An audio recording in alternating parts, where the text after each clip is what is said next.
Hello and welcome back to the channel, everybody. Today we're going to be doing another tier list for Deep Rock Galactic. This is going to be all of the weapons in Season 3 of Deep Rock Galactic. Now, a lot of the weapons have been changed since Season 3, and that's why I'm doing an updated list here. Some have gotten a few overclock changes, others have gotten complete reworks, which we're definitely going to be focusing on those weapons. And people have been asking me to do this since GK2 got reworked. But I didn't really know how I wanted to do this, so I have it set up as the simple S through C tier, because I don't think anything is lower than C tier. And quite honestly, Deep Rock right now is in a really good spot for basically every weapon. Every weapon is viable on every difficulty. First up, we have the Lead Storm powered Minigun.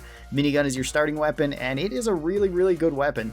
It gives you good long range, at least once it's fully spun up. It does pretty good against crowds because you can kill crowds with it fairly fast. It does really good against big single targets like dreadnoughts, Praetorians, Oppressors, Menaces, anything like that. You do have to manage the heat bar on it, which isn't too bad. It can take a little bit getting used to, same with the spin up. I know that's kind of a common issue that people have with the Gunner's Minigun when they're first playing the game, and I can understand that. Without any sort of overclocks or anything, I would say that the Minigun is probably like A tier. Once you start throwing overclocks on there, it will probably go up to S tier, because you have some really strong ones. You have 3 damage ones that are all pretty good.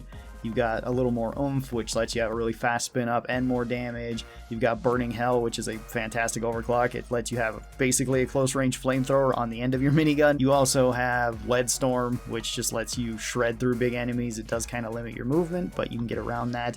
And of course, you got one of my favorite overclocks on it with Bullet Hell. Perhaps not one of its strongest overclocks, but definitely one of its funnest overclocks, if not the most fun overclock for it. So Minigun, I think, sits firmly in A tier. Again, it's kind of hard to rank these weapons compared to one another because almost all these weapons are really good, and the Minigun is one of my favorites, but I think I'm going to put it into A tier, bordering on S tier. Up next, we got the Thunderhead Heavy Auto Cannon. This one is really strong, and it's basically remained quite strong. Even the base auto cannon is really good, and I think I'm going to put this one up into S tier. It's S tier because it's really good at crowd control. So for pros and cons, the autocannon's pros are that it does really well against crowds, and it's really ammo efficient. It takes forever to run out of shots with the autocannon. Downsides of the autocannon is that it's not very accurate at longer ranges, which can be an issue, but you can make up for that with secondaries.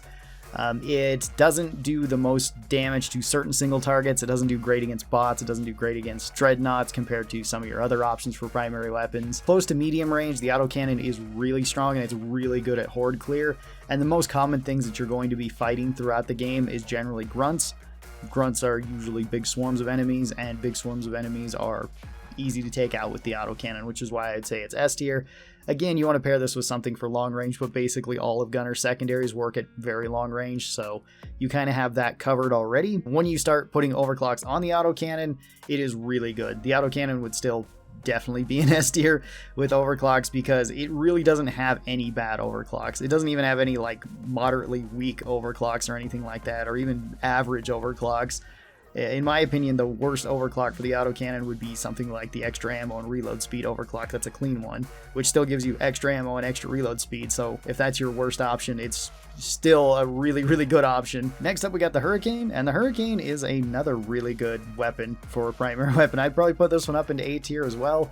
Again, it could go up to S tier. It depends on the mission type. It's really good on certain mission types. The Industrial Sabotage, which has gotten way more common, so I would say in that regard, the autocannon has gotten a little bit better. I know not everybody likes that, but the Hurricane is pretty good at taking out robots, whether you want to put fire on it or not, because it's very easy to guide the rockets into the weak spots of the turrets or to guide them into the Caretaker itself. Pros to the Hurricane is that it does do pretty good damage per shot. It's got decent long range and decent medium range. Its close range can be kind of questionable compared to the other two options just because it doesn't have an extremely high rate of fire, at least normally. It does have the downside of having a slow reload speed. Again, you can take Born Ready for this and not really worry about it. Its rate of fire is also a little bit low, so taking the extra rate of fire in tier 3, I believe, is quite good on the Hurricane as well. It's also got some really strong and kind of quirky overclocks overall. It's probably got the most odd ones out of Gunner's primaries, because you have things like Plasma Burster missiles, which can be kind of hit or miss. They can be incredibly strong in an escort mission, but kind of basic on other type of missions, especially if you end up hitting the ground a lot, then they're not as great. Mine Layer system is fantastic for crowd control, unless you're dealing with Macteras, and then it's not so great, but again, you can have a secondary that kind of deals with that, or you can funnel them into a small cave.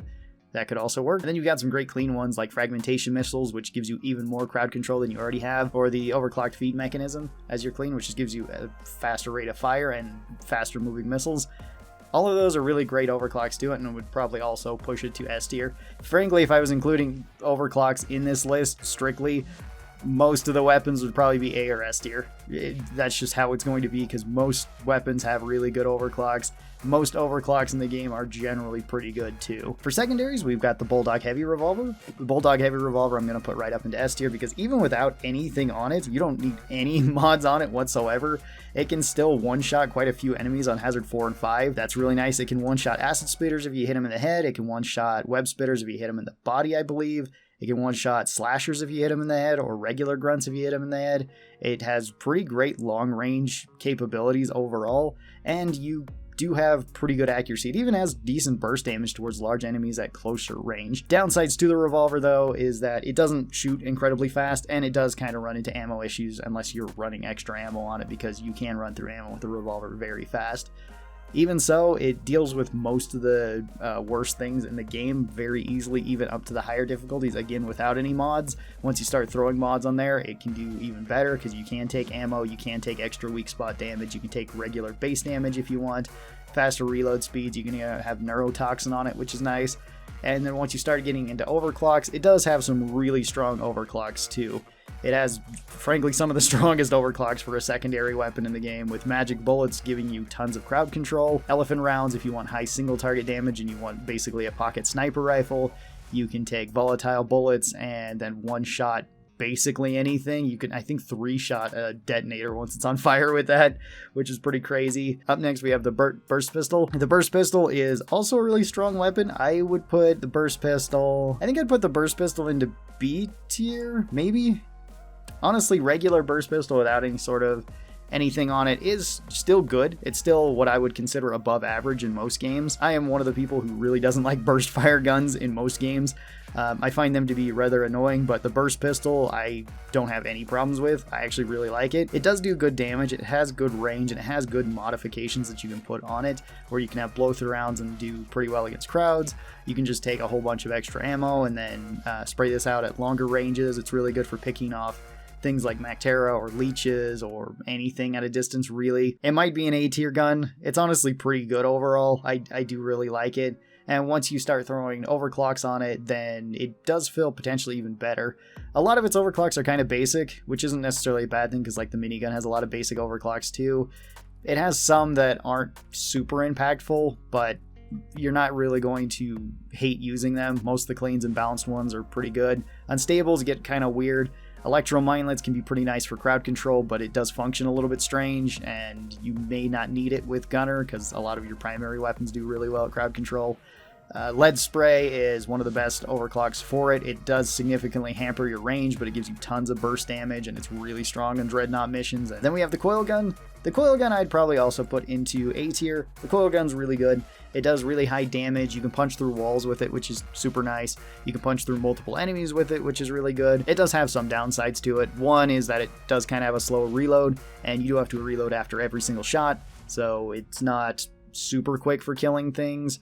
Certain mods on it can help with that. If you want to go with faster reload speed or faster charge speed, you do need to get used to the charge as well, and to kind of be able to at least time your charge so you're not overcharging your weapon and making it so it doesn't do anything. That can be a little bit annoying with it when you first get started with the Coil Gun. And once you start getting into overclocks for the Coil Gun is really strong. The Coil Gun actually technically did get changed since Season 2, so this is our first weapon that actually got significantly changed, and that was because it got fixed. There was a bug with the Coil Gun, actually 2 bugs with the Coil Gun. Triple Tech Chamber was bugged with the armor on it, where you could have 50% armor reduction whenever you fired the gun, and it would just stay for basically the entire mission, which made the Coil Gun stupidly strong. You could do that even without the overclock, so long as you ran yourself completely out of ammo and then went to charge the pistol. It would still work then, and you would still get 50% damage reduction from everything. You just wouldn't be able to use your secondary after that, because if you shot it again, it would go away.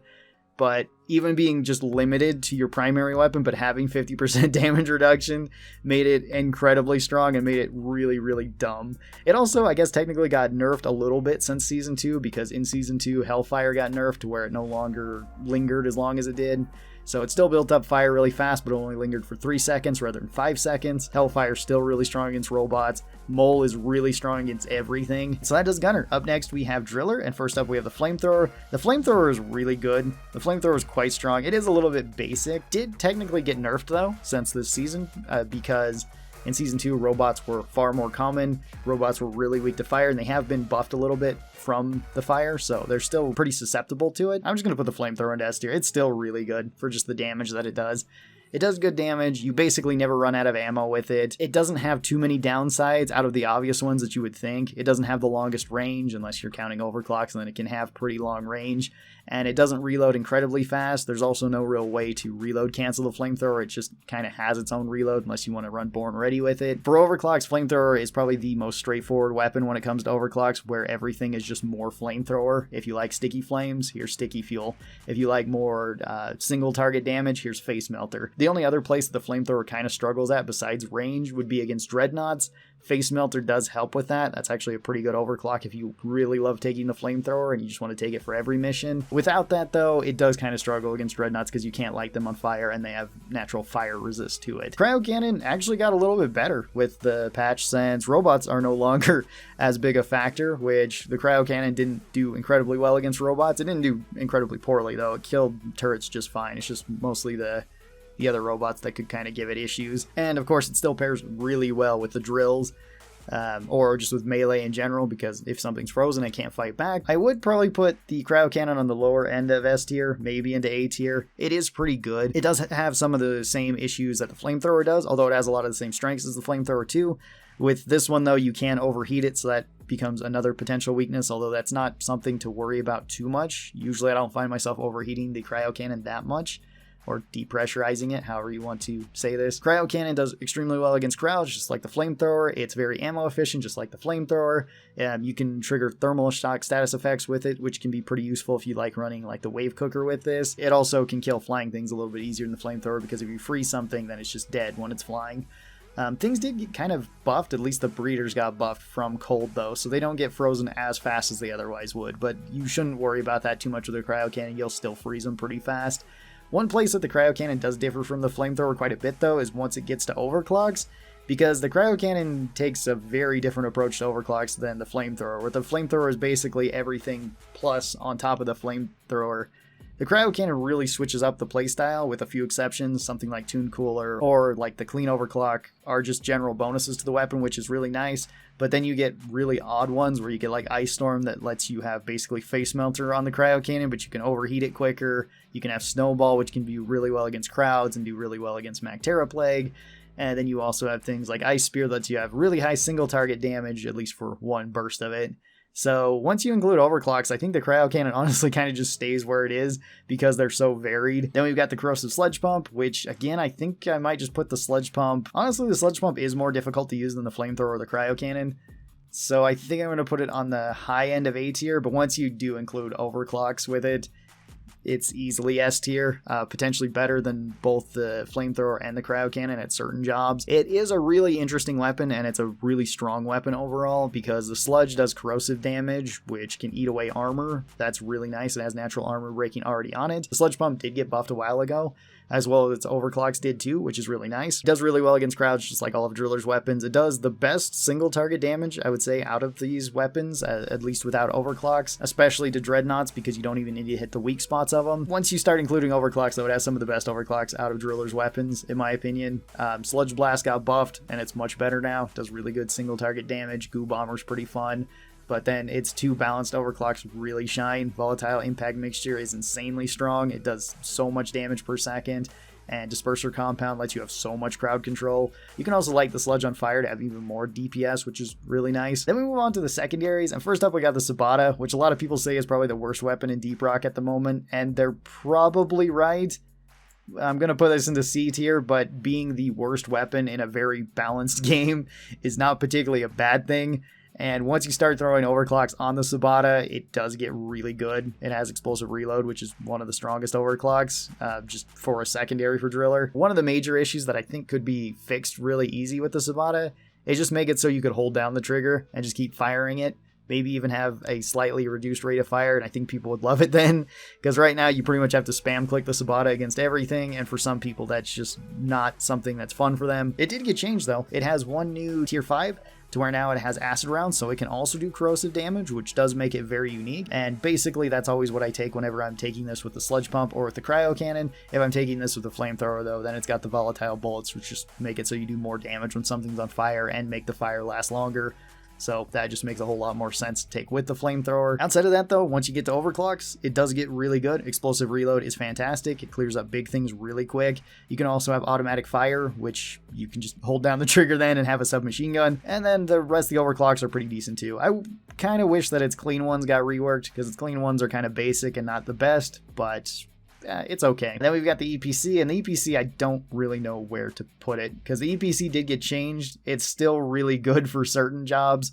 I'm going to put this one into B tier, because B tier is looking a little bit empty at the moment, and it can kind of fluctuate. If you want a basic plasma pistol, then this is the gun for you. It can do good damage, and it has potentially long range, but the projectile speed is kind of slow, so enemies can't get out of the way of it.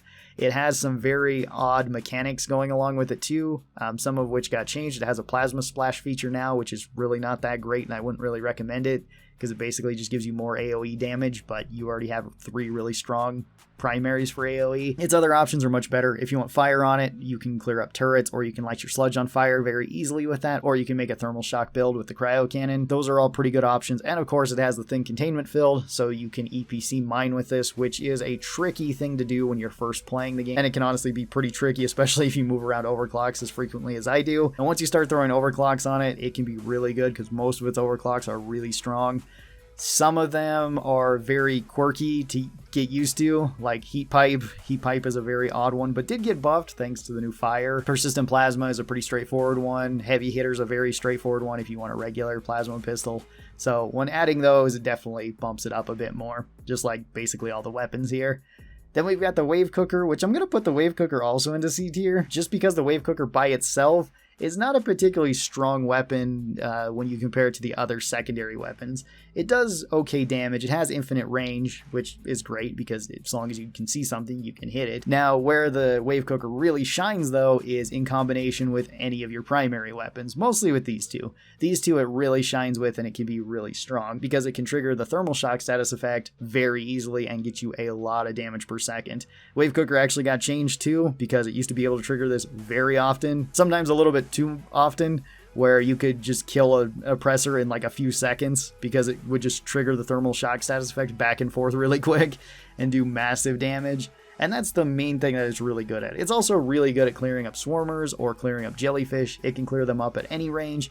And it does have some other unique abilities, like it having neurotoxin when you combine it with the sludge pump, so you can slow things down and put neurotoxin on them.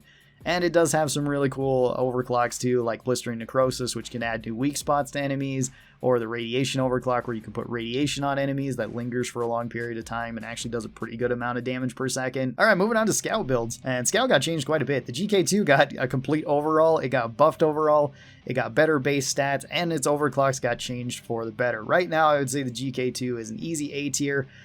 Once you start throwing overclocks on it, an easy S tier. It is very good.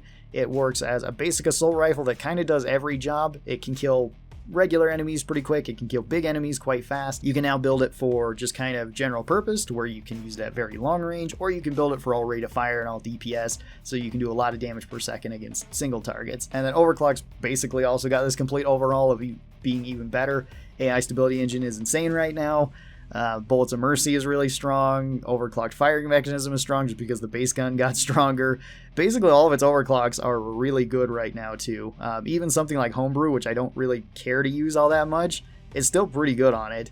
So yeah, easy A tier there. The M1000 Classic, I'm going to put up into S tier. This one might be a little bit of an odd one. Maybe I'd put it into A tier, but the M1000 Classic, even by itself, is really strong.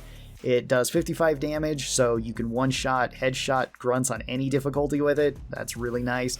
You can also focus shot, body shot grunts on any difficulty, so long as you have the armor breaking on it. another really nice breakpoint to hit. You can reload cancel this, so it can actually have a pretty high rate of fire. And then once you throw overclocks on this, it does get kind of insane, at least with certain overclocks. The Hipster is still stupidly strong. Super Cooling Chamber got buffed, and it's actually really good now for taking out big enemies like Praetorians, Oppressors, Menaces, anything like that. It can clear them out really quick. So that's actually a really nice plus to it. The Drac is another pretty strong weapon. It did technically get nerfed a little bit, so I think I'm going to put this into A tier. It's still really good, though. It's really good at crowd control. It still has some really cool overclocks, which again would probably push it up into S tier. It does good damage per second. It doesn't have the longest range, at least compared to the other two options. It can still work at longer ranges, but it will take a little bit more effort to use than the M1000 or the GK2. Clears up Swarmers really well. It's your best option for clearing up Swarmers with Scout right now. Some of the nerfs that it did have weren't a huge deal to it because they just kind of nerfed the base gun and then gave it to some of the mods that you could put on it so you could still buff it back up. And some of its mods are pretty nice. Some of its overclocks are really good. It has probably the most unique variants of overclocks compared to the other Scout primaries, where you have like aggressive venting that's great for crowd control. You have bouncy rounds, which are also great for crowd control. Rewire mod, which basically gives you infinite ammo for it, so it can be quite ammo efficient too. You can go with Overtuned Particle Accelerator, which gives you tons of DPS at close range. The Boomstick right now, I think I'm going to put into B tier. Boomstick is still pretty good. It's really good at close range. It's really good for doing burst damage. And then once you throw overclocks on it, it gets even better. You could take something like Shape Shells to give it some longer range. You could take Special Powder and give you tons of mobility and just a super fun weapon in general. You could take Jumbo Shells and just hit like an absolute truck. So it has a lot of things going for it. I wish some of its mods got changed a little bit more though, because some of its mods are a little bit redundant. You don't need Shockwave on the Boomstick. That rarely helps at all. It has the weird quirkiness of having, if you take faster rate of fire, you also get faster reload speed than the reload speed in tier 2. So the Boomstick, it kind of has a limited job of close range heavy damage, but it does that job really, really well. And if you want to pair it with something with long range like the M1000 or with the GK2, it can definitely put in a lot of work with them. Then we've got the Zhukovs. Zhukovs are pretty good. Zhukovs I'd put as 8 tier. They're all around really solid. They are basically kind of like shorter range GK2s with higher rates of fire.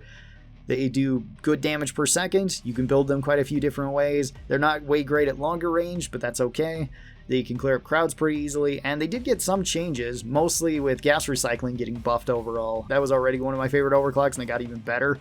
So now it just shreds through crowds really easily. Embedded Detonators has always been one of the strongest overclocks in the game, and it's just really good here. Cryo Minelets have also kind of gotten buffed since robots are no longer a thing, and they're really good at crowd control. I do wish the Zhukovs would get more overclocks, though, because they only have 5 currently, which is a little bit weird. Them and the Warthog both only have 5. The Bolt Shark, I would put it into B tier. The Bolt Shark's kind of a weird one. It honestly depends how well the Bolt Shark is working for you and what you've built it for, and if that kind of correlates well with the mission that you're doing.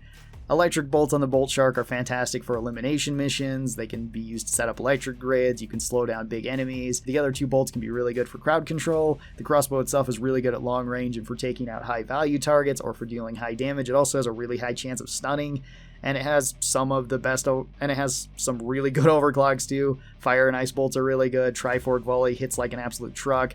Bodkin points are super fun and give you a lot of crowd control. Specialist is really good too, but there is some weird quirky stuff that goes on with the crossbow in general. A lot of people either really love or really hate the crossbow because of the way that it works, and it doesn't help that the crossbow can sometimes just break itself in the game too, where sometimes it won't switch bolts, sometimes it'll magically run out of bolts even though you have bolts with it. It's kind of a mixed bag a lot of the time, so that's why I'm going to put it here at B tier. When it works and you have something like Bodkin points, or when you have Trifork Volley and you're just hitting really hard, it's an easy S tier. It's super fun, it's super strong.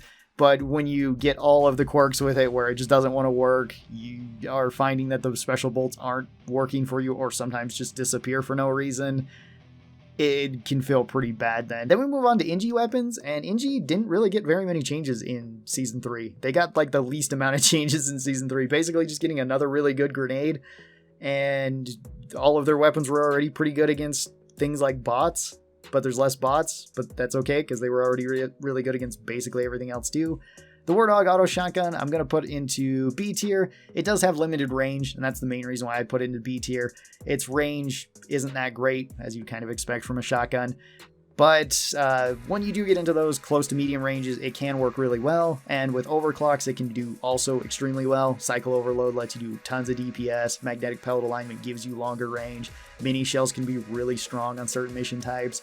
So it does have a lot going for it there. It also can synergize pretty well with turrets because you can have turret whip, and this will work on everybody's turret. Just same what goes with any sort of turret related thing. War Dog I think is pretty solid. Once you include overclocks, gets much better. I wish it did have more overclocks though, because currently it only has 5, and it should probably have more than that. And then we've got Stubby. Stubby is probably another B tier. Stubby without overclocks can be a little bit underwhelming at times. Sometimes it takes a while to kill things. You might feel a little bit restricted just going with the electricity build, because the electricity build does tend to work pretty consistently on every difficulty. It's nice for the slowdown. It's nice for some crowd control. That's all pretty good. Once you start throwing overclocks into Stubby though, I think it expands it quite a bit, makes it so you can use it in quite a few different ways, where you can just kind of make up for those little lacking things that Stubby might have. And if you throw like Refire Booster on this, it's a fantastic just spray and pray weapon. I love it for that. Turret Art can be really good if you get used to setting it up, but it takes a lot of time to get used to that. Turretium Discharge is really good and really ammo efficient, so if you're running through bullets, that can be really strong. Overall, pretty good. The Loki is up next, and the Loki I'd probably put into A tier. Loki does give Inji longer range, which you otherwise usually don't have unless you want to be taking the Shard Diffractor, because your other primary weapons don't have the best range. The lock-on mechanic can be kind of hit or miss for people. Some people really like it, some people really don't like it. Obviously, if you don't have the greatest aim, or if you have some sort of impairment, the lock-on can be really, really useful. The reason why people might not like it is because almost all the mods build for the lock-on. There's not really any other way to use the Loki besides just using the lock-on feature of it, which is kind of understandable. I wish there was a couple more options in that way. It does have some of the strongest overclocks though. Just in the game in general, explosive chemical rounds is insanely strong for crowds and for just ammo efficiency. It's also really good for single targets. And Executioner hits like an absolute truck for anything that you want to put it on. So you have some really strong options there. You got some other weird, quirky ones, like your armor breaking module or your Seeker rounds. Let you have some kind of fun gimmick stuff that's actually pretty strong too, at least in the case of Seeker rounds where you can just shoot through walls. Then we get on to Inji's Secondaries, which basically everybody loves. And I don't really know if there's any reason to not just do this for all of them. We'll talk about each of them. Grenade launcher is pretty self-explanatory. You fire it at crowd blows up, you kill crowd. Pretty straightforward. Or you fire it at big enemy gets scared, big enemy runs away. You continue to shoot it with grenade launcher or primary weapon until it's dead. There are some other things that you can do with the grenade launcher though, especially when it comes to overclocks. It has some of the most insane overclocks in the game and some of the most fun ones. It has basically no bad ones whatsoever. Even the less exciting ones are still generally quite good, either more ammo or more damage. But you can also throw nukes on this, which can completely delete hordes. You can put hyper propellant on this and have a railgun that lets you just one-shot basically anything in the game on any difficulty. Besides really big things like dreadnoughts or something, but even then it will slap them pretty hard. Or you can take something like RJ250 where you can bounce yourself around with a grenade launcher and just have a ton of fun, and it still is okay against crowds in that way. Breach Cutter is really strong. It's probably one of the strongest, if not the strongest, base weapon in the game. It can clear up crowds really easy. It can clear up big things really easy. You can shoot it through walls, which is pretty nice. It does just have limited range and kind of a slow reload, but if you take Born Ready, that's not a huge deal. You just get your reloads back and you're good to go. Where it gets kind of weird is once you start putting overclocks on the Breach Cutter, because a lot of its overclocks are very odd. You have something like Spinning Death, which is just a spectacle, has good crowd control, and is really easy to res teammates. You have Inferno, which is really strong. Lightweight Cases is also quite strong on it. You also have something like Return to Sender, where you can do kind of magic tricks with the weapon, or Roll Control, where you can kind of spin the shot. It's very odd once you start putting overclocks on the Breach Cutter, but it's odd already on an extremely strong weapon, so almost all of them are quite good too. And then the Shard Diffractor basically is the minigun, but as a secondary weapon. There's not really a whole lot to go over with the basic Shard Diffractor. It's your best long-range option for Inji, at least base kit, no overclocks. And once you start putting overclocks on it, it's got some really strong ones. You can put Overdrive Booster on this and have amazing single target damage. And you can put Plasterite Catalyst on this, have really good burst damage, have really good single target damage and pretty good AoE damage, but have a quirky way of setting this up, so that's kind of fun. You could also just go with like the clean overclock that just gives you more ammo, and then you basically just have more Shard Diffractor, more minigun-like weapon. So I think this is where I'd put all of the weapons as of Season 3. Again, every weapon is viable in Season 3 on basically every difficulty. Maybe not in every single situation on like an Elite Deep Dive, or if you're playing modded. double enemies has 6 or whatever. That's different, but for the base game and for just playing from has 1 to has 5, I think every weapon right now is in a really, really good spot, and I think that really shows. And again, if we're including overclocks, then basically every weapon's going to be an A or S tier. So thank you guys so very much for watching this. I hope you guys enjoyed it. We'll probably be taking a look at the weapons again whenever they get changed, or at least whenever there's significant changes. So this list might move around a little bit, but as of right now, Deep Rock is in a really, really good spot for weapons. And basically everything is viable. Every combination of weapon is also quite viable. Thanks again, and I will see you guys next time. Bye-bye!